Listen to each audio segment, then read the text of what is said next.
Welcome to the first edition of our video blog presented by Berg & Associates. By way of introduction, I'm Steve O'Doyle, a senior lawyer here, and I come from a professional sporting background. I understand the intricacies involved with elite sport, the regulations that bind athletes to their respective codes, and the personal impact that those policies can have on players. Every so often, our team at Berg & Associates will be presenting on a range of topics that may be relevant to our valued clients. We hope that the information that we deliver in this video presentation provides some useful guidance to anyone that may be interested in this topic. If so, we ask that you reach out to us so that we can address any of your concerns.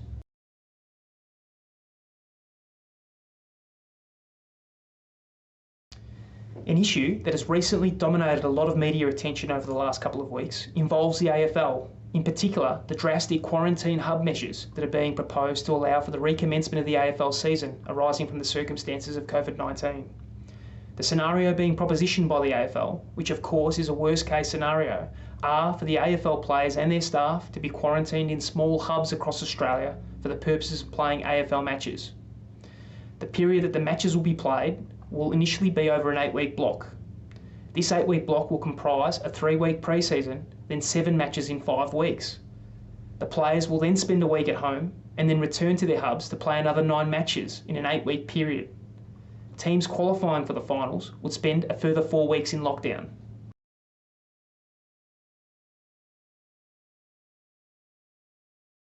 Well, the most important factor is financial.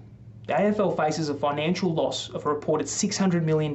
Yes, $600 million if football's not played this season. Some would suggest that the AFL is effectively proposing to house players, coaches, staff and umpires in a low-level prison and force them to play a number of regular matches with limited breaks. A portion of the AFL playing group, through the Players Association, have quite rightly pushed back on this proposal, and their stance has received widespread condemnation from the public and also from other athletes in different codes.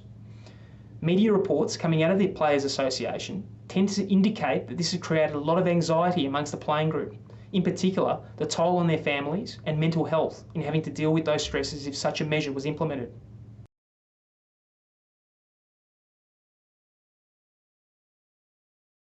The AFL has been unable to say whether players who chose not to enter into the hubs would be paid.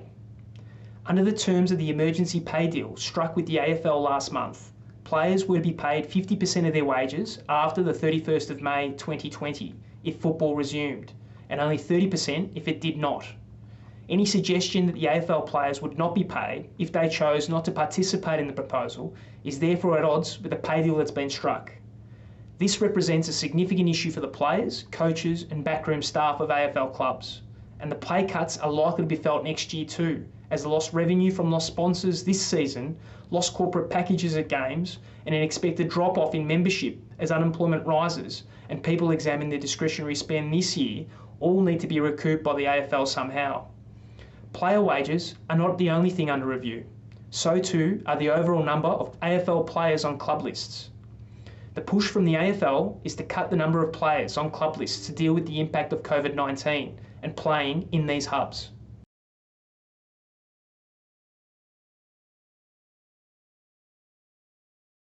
As you may be aware, all AFL players are subject to a raft of policies and agreements that bind them in the course of their employment as a player at a club, and to a larger extent the AFL itself.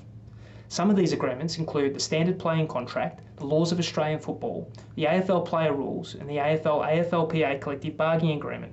These are the main agreements. There are also some other policies which include the Code of Conduct, also known as the Code, the Anti-Doping Code, the Illicit Drugs Policy, the Racial and Religious Vilification Policy, the Respect and Responsibility Policy, the Alcohol Code of Conduct are just others to name a few.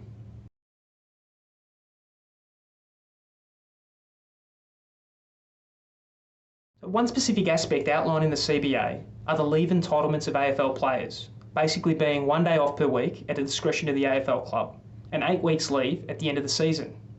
The measures being proposed by the AFL with respect to the implementation of the quarantine hub are clearly at odds with the CBA in the context of working hours and basic employment entitlements.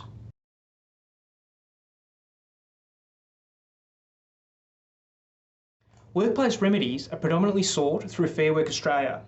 However, the AFL falls outside the sphere of Fair Work Australia, largely because the CBA is not a registered agreement. Generally speaking, the CBA provides a grievance procedure if a player or a club has a dispute arising out of the operation of the CBA. A matter must go before the grievance tribunal prior to legal proceedings being commenced in any other tribunal or court. The CBA is governed by the laws of Victoria, and as such, any legal proceedings against the CBA would take place in Victoria. However, appealing against the decision of the AFL is not as straightforward. If you or anyone you know may want to know more about a player's rights under the CBA or entitlements in the workplace, including the right to bring a claim for a breach of workplace rights where an AFL player is disciplined or dismissed arising from the decisions made by the AFL under the circumstances of COVID-19, please contact us so that we can discuss this further.